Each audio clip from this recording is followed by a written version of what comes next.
शांताकारं भुजगशयनं पद्मनाभं सुरेशं विश्वाधारं गगनसदृशं मेघवर्णं शुभांगं लक्ष्मीकान्तं कमलनयनं योगिर्भिध्यानगम्यं वन्दे विष्णु भवभयहरं सर्वलोकैकनाथं वन्दे विष्णु भवभयहरं सर्वलोकैकनाथम्। हरे राम चरण सरसिज उर राखी, राम चरण सरसिज उर राखी, चला प्रभंजन सुत बल भाखी।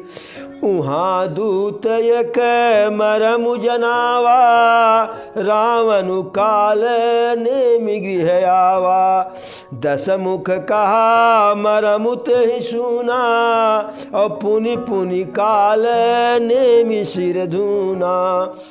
देखत तुम्हि नगर जहि जारा, अरे देखत तुम्हि नगर जहि जारा, और तासु पंथ को रोकन पारा। भजि रघुपति करु हित आपना, और छाड़हु नाथ मृषा जल्पना। नीलकंज तनु सुंदर श्यामा, नीलकंज तनु सुंदर श्यामा, हृदय राखु लोचन अभिरामा। मयतय मोर मूढ़ता त्यागु, मयतय मोर मूढ़ता त्यागु, महामोहनि शिशु तत जागु। काल ब्याल कर भक्षक जोई, सपने हूँ समर की जीती सोई। सुनि दस कंठ रिसानयति, सुनि दस कंठ रिसानयति, तेहि मन कीन्ह विचार। राम दूत कर मरम बरु, यह खल रत मलभार। जब मेघनाद लक्ष्मण लाल से किसी भी प्रकार से युद्ध में जीत नहीं पा रहा था, और उसे लगा कि लक्ष्मण के हाथों से मेरा प्राण आज ही निकल जाएगा, मेरा वध लक्ष्मण कर देंगे, तो वह खिसिया करके क्रोधित होकर के वीर घातनी शक्ति लक्ष्मण भैया के ऊपर छोड़ दिया। और वह वीर घातनी शक्ति लगते ही लक्ष्मण भैया मूर्छित होकर के गिरे। प्रभु उस स्थिति को देख करके बहुत ही विह्वल हुए, बहुत ही दुखी हुए। उपाय पूछे तो जामवंत जी कहे कि इसी लंका में एक वैद्य रहते हैं, सुसेन वैद्य, वह बहुत ही जानकार हैं, उनके हाथों में बहुत ही यश है। यदि वह आवे और कुछ जड़ी बूटी का अपने प्रयोग करें दवा का, तो लक्ष्मण जी के जो है प्राण बच सकते हैं। फिर यह जिम्मेदारी हनुमान लला को दी गई, बजरंग बली को। बजरंग बली गए कि कहीं शत्रु के राज्य का वैद्य है, आने में आना कानी न करे, उससे बात विवाद में समय व्यतीत हो जाएगा, इसलिए उसे कुछ बताए ही नहीं हनुमान जी, और उसके मकान के सहित उठा करके ले आए। और जब वह यहाँ आया, जब उसे जगाया गया, सोते में ही आया था, तो जब देखा कि मैं वहाँ से यहाँ आ गया हूँ, प्रभु को देखा तो प्रभु को चरण स्पर्श, प्रभु का चरण स्पर्श किया, सारी बात बताई गई। तो वह कहा कि इनको शक्ति लगा है, इनके प्राण अभी नहीं निकले हैं, यह मूर्छित हैं, और इसके लिए संजीवनी बूटी की आवश्यकता है। और यह संजीवनी बूटी हिमालय पर्वत पर मिलेगा। और सुबह होने के पहले, प्रातः काल होने के पहले कोई वीर जाए, संजीवनी बूटी ले करके आवे, अन्यथा जैसे सुबह होगा तैसे लक्ष्मण भैया का प्राण निकल जाएगा।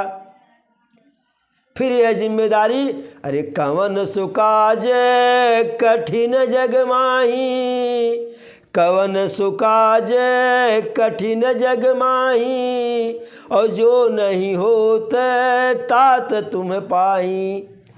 संसार का ऐसा कोई कार्य नहीं, कठिन से भी कठिन कार्य, असंभव से असंभव कार्य कि जिसे बजरंग बली ने पूरा कर दे। तो यह जिम्मेदारी भी बजरंग बली को सौंपी गई। जामवंत जी कहे कि हनुमान जी आप जाइए बूटी ले आइए। तो हनुमान जी प्रभु के चरणों में सिर नमा करके, चरण स्पर्श करके, प्रभु के चरण रज को लेकर के मत्थे पर लगा करके, प्रभु का नाम लेकर के जयकारा लगा करके जय श्री राम वहाँ से चले। और इधर एक गुप्तचर रावण को जाकर के बतलाया कि लक्ष्मण के प्राण की सुरक्षा के लिए आपके ही वैद्य सुसेन गए हैं, औषधि बता दिए हैं। तो रावण जो है काल नेमि के पास गया और कहा कि किसी भी प्रकार से हनुमान के मार्ग को जो है, यात्रा को व्यवधित, उसमें व्यवधान डाल दो, उनको उनकी यात्रा को जो है रोक दो। काल नेमि अपने रावण के वचनों को सुन करके अपने सिर को धुनने लगा, मूड़ पीटने लगा, बाल उखाड़ने लगा। कहा कि ये बताओ,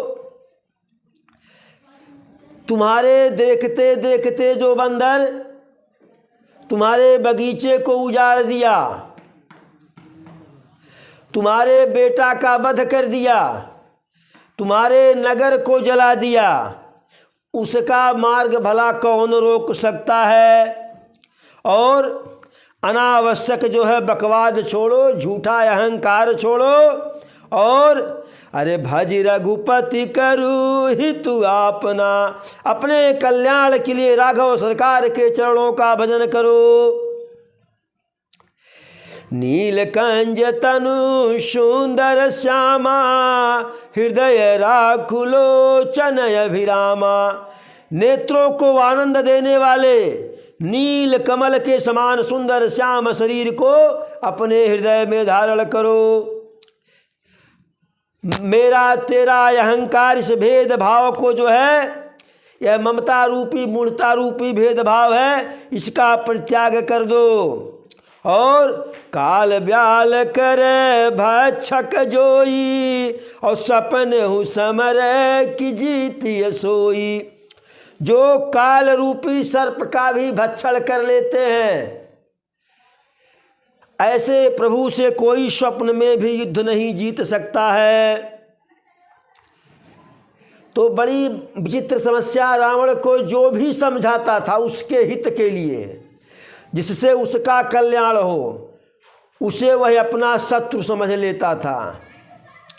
क्योंकि रावण जानता था कि राम नर नहीं है, नारायण है। यदि उनके हाथ से वध हो जाएगा हमारा, मेरा प्राण निकलेगा उनके बाण से, तो उसमें मेरा कल्याण है। लेकिन और लोग उसे दुनियादारी का कल्याण दिखाते थे, लेकिन रावण तो अंतिम कल्याण के लिए जो है लालायित था।